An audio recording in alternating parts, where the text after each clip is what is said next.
and certain endocrine conditions.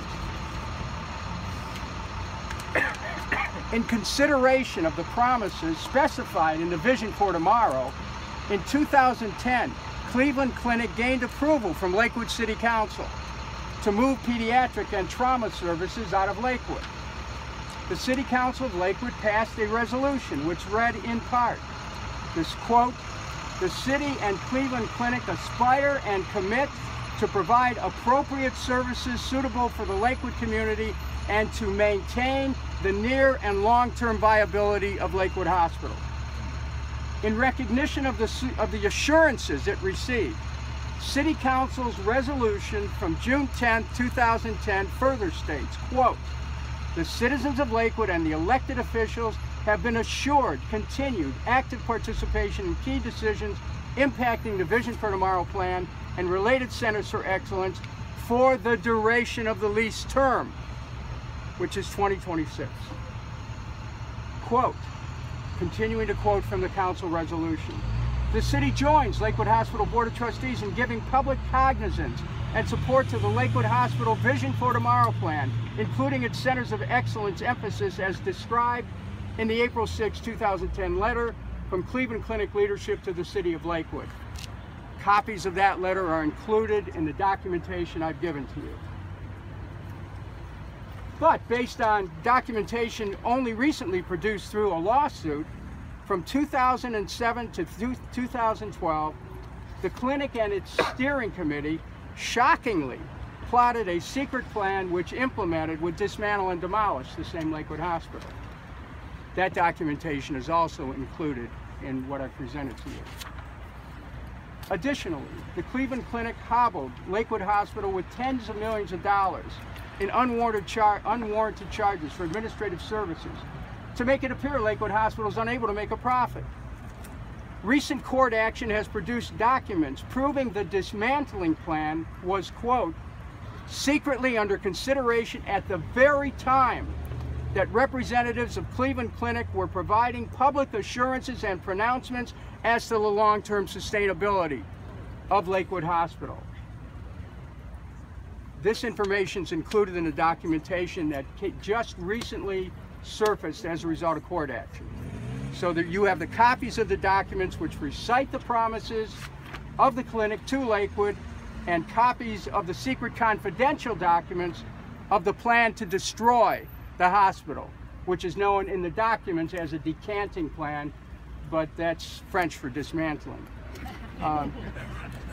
The proof in these documents represent a remarkable record of duplicity which demands public attention, media scrutiny, and a full explanation from Cleveland Clinic. In light of this new information, I believe City Council should intervene in the lawsuit and file a brief supporting the citizens of Lakewood. Furthermore, Council should take legal action to compel the clinic to build the new hospital it promised Lakewood, along with the placement of the promised centers of excellence in the new Lakewood facility. In the alternative, Lakewood City Council should investigate Cleveland Clinic's conduct with respect to Lakewood, particularly since Council was induced to pass legislation to permit the clinic to move vital pediatric and trauma services from Lakewood in exchange for a new hospital with new services. Even as we approach the November election, behind-the-scenes efforts are underway to close the hospital, at the very time evidence is emerging of deception. No action should be taken to close Lakewood Hospital without a vote of the people. If Council were to push ahead with the closing before the election, I would personally insist on a grand jury investigation of the whole matter. Repeating, now that this new information is public, and this is new information, which is why I've gathered everyone here, I'm calling on Lakewood's public officials to put a halt to any plans to close the hospital and to join the citizens' lawsuit, which seeks damages for the attempt to shut Lakewood Hospital. As more information is brought forward, the people of Lakewood have a compelling interest in passing the Lakewood Hospital Charter Amendment to protect their rights. Finally, and this is in the documentation, I call your attention to an unsigned letter dated July 3rd, 2014, from the Mayor of Lakewood to Dr. Brian Donnelly, President of Cleveland Clinic Regional Hospitals, in which a protest over the clinic's plan was lodged over the clinic's plan to build a 60-bed facility 20 miles west of Lakewood. This happened while Lakewood Hospital received $3.7 million of money through the Lakewood Hospital Association and Lakewood Hospital Foundation monies to improve rehabilitation services. The mayor stated in the letter that rehabilitation services, quote, deliver approximately $3 million of contributions to the financial performance of Lakewood Hospital, and the absence of the monies would be devastating. The letter concluded that the service losses are, in quote, in violation of the letter and spirit of the definitive agreement between Lakewood Hospital Board of Trustees and the Cleveland Clinic. This was an appropriate statement from the mayor of Lakewood. However, only 6 months later, Mayor Summers said Lakewood Hospital should be closed. Why in the world would he say that? That's not. When did the mayor know that Cleveland Clinic's intention was to close Lakewood Hospital? Why would the mayor ratify the Cleveland Clinic's tactics? And what does he think of the new evidence brought forward? What happened to the letter the mayor wrote to Cleveland Clinic protesting the damage to Lakewood Hospital's rehabilitation services? Was it ever sent? Why would the mayor allow the transfer of a portion of a $120 million asset, which belongs to the people of Lakewood, to Cleveland Clinic in exchange for relatively paltry compensation? And why would the mayor not seek another operator for the hospital in an effort to keep Lakewood open? Why would he turn his back on Metro Hospital? Why would the mayor, in a letter of intent with Cleveland Clinic and Lakewood Hospital Association, agree confidentially not to negotiate with any other hospital system, essentially giving the clinic a privileged non-compete position from which to close Lakewood Hospital? Is this not a violation of public trust? The clinic intends to close the only hospital in Lakewood, which happens to be the city's largest employer. At the end of 2014, 1,688 employees with a nearly $300 million in yearly economic activity. Is not the city's attempt to close the hospital a betrayal?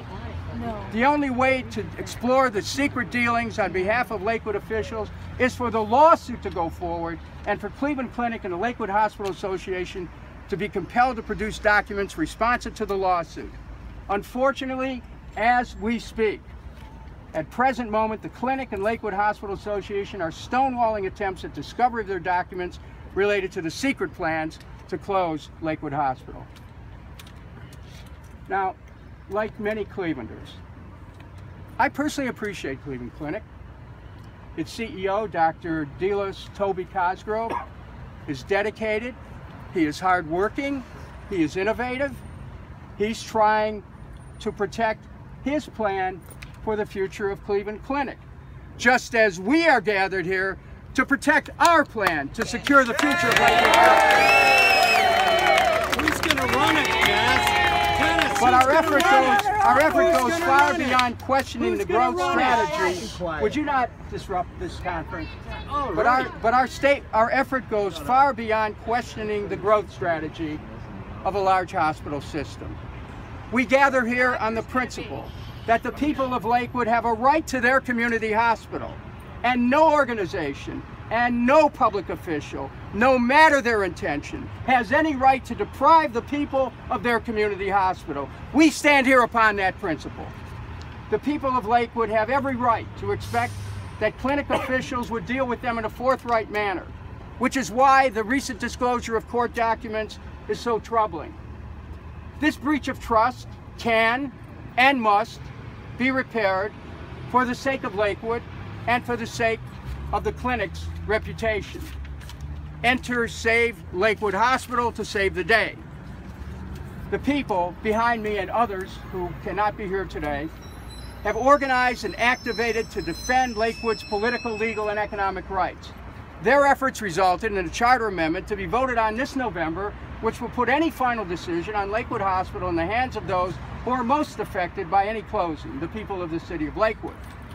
This is a matter of life and death for many residents of Lakewood, as the elimination of emergency services at the hospital would produce life-threatening transportation delays for people in critical condition seeking urgent care.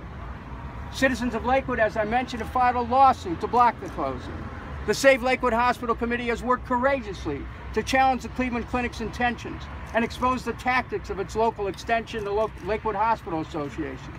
The citizens of Lakewood have also challenged their own mayor, and those members of council want to close Lakewood Hospital.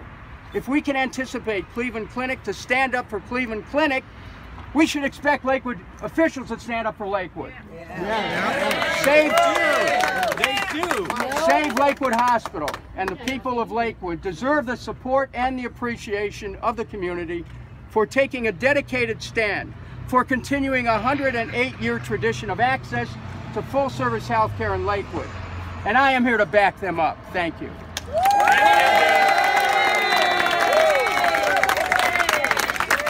Who's going to run it, Dennis? Okay, Who's going to run it? Any questions from the media? Who's going to run it? Tom Barris?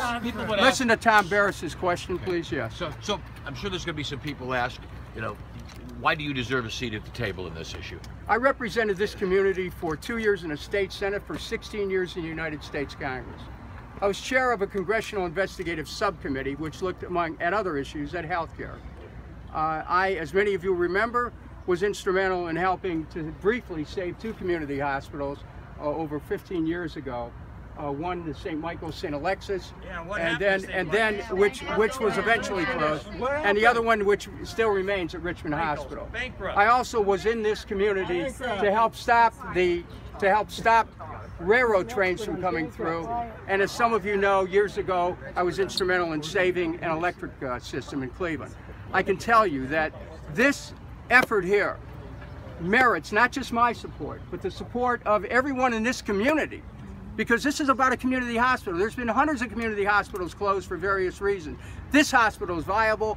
I'm here to state the record. Everything that I've told you is backed up by facts, not by conjecture, not by hearsay, but by documents which have come right from the court and discovery in the court. Do you have a plan or vision or proposal for what the hospital could become? I mean, obviously the clinic is withdrawing or revising. What would the new hospital look like? The new hospital would look very much what Cleveland Clinic promised. It would look.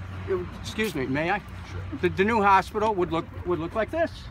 The new hospital would have centers of excellence in geriatrics, in orthopedics, in neurological services, and in endocrine services. So that's what, you know, that we want. I think I can speak for this group in saying we want Cleveland Clinic to keep its promise to this community, a promise that council relied on to approve the removal of pediatric and trauma services.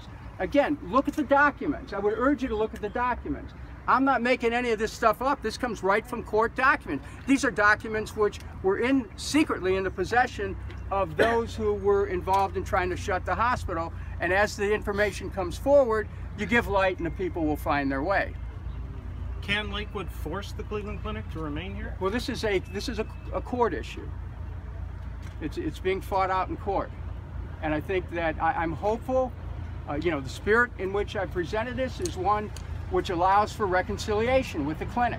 There should be a way to work this out, but it can only be worked out if the right of the people to keep this hospital is secured. And that's where we were years ago. Why that changed? There needs to be more discovery in the court case to be able to make that determination. Is there any other questions? There seems to be some critics. Darren here. Tom, hold on. Yes, sir. How do you respond to the critics who are? Well, you know, this is look. It's unfortunate that it's unfortunate that the public wasn't given this information early on, because if the people had known early on that while they removed trauma and pediatric services from Lakewood, that also was going to advance the plan to close the hospital, they wouldn't have permitted council to do that. But so the essence of our case here is that people have a right to have a community hospital, and that a case was made, they were going to have one, and then all of a sudden, simultaneously, a case was made to dismantle the hospital. And that's not fair, really. I mean, in all of our dealings with people, all of us have had dealings with people where they say, okay, I'm going to do this, and then you rely on that, and you do something to support what they said, but then they turn around and they say, well, no, we're not going to do that now. We're going to remove your hospital. That's not fair. And so this is about fairness. And I also want to state that nothing nothing I've said here is intended to demean Cleveland Clinic. This is about, and none of us are interested in demeaning Cleveland Clinic. We stand here in support of the people of Lakewood having a community hospital. And frankly, I think as this court case works its way, I think there's a good chance that courts will decide that the people who have of Lakewood should have this hospital. Will you also say you won't demean City of Lakewood officials, including City Council and Mayor Summers? I think that it's important for City Council to look at this new information, and the Mayor to look at this new information, and to answer the questions that have been raised, and questions that have been raised by the media, and to and in light of the new information, to take an affirmative position that supports the people who are trying to save the hospital. And again, I believe, going back to Darren Tom's question, that if this information had been known from the beginning, we wouldn't be here. There wouldn't be any difference of opinion. But some people are laboring under the false assumption that the closing of the hospital is a done deal. That's inevitable. It is not. It is not. We have to be aware of the information that's here, and the truth of where we stand. Not fiction, but what's really happened. And some people may not have been aware of that. So I can understand her saying, well, there's nothing we can do. But you know what? There is something we can do. It's being done in court. It's being done here on the street. It's being done on Election Day with the Charter Amendment. Next question. Is there a secondary motive here to benefit your longtime supporter, Mr. Skindell's campaign? I'm not here to talk about anyone's election or defeat of any candidate. And Mr. period. Skindell, will you promise not to use any photographs from this event for your mayor campaign? Be quiet, Tom. Stop. I'm not taking any photographs, Mr. Bullock. Tom Bullock, will you stand up for the people of Okay, Lakewood? listen. Could I ask you? Could I ask you? Look, please. Excuse me. I'm very grateful for everyone here in attendance, and this is a fine community with fine representatives. But people need to know the truth of what's going on. And throughout my career, you know, my reputation is I bring forward facts that others, you know, may not do. And then people should make their decisions based on the facts that are available. That's what I'm asking. And if you do that, I don't know how anyone could come to any conclusion other than saying we should save this hospital. I'll take one more question. I'm going to wrap it up. Anybody? I thank you very much for being here, and I'll be available. Yeah, you need your mics before I walk away. I get a lot of audio-visual equipment.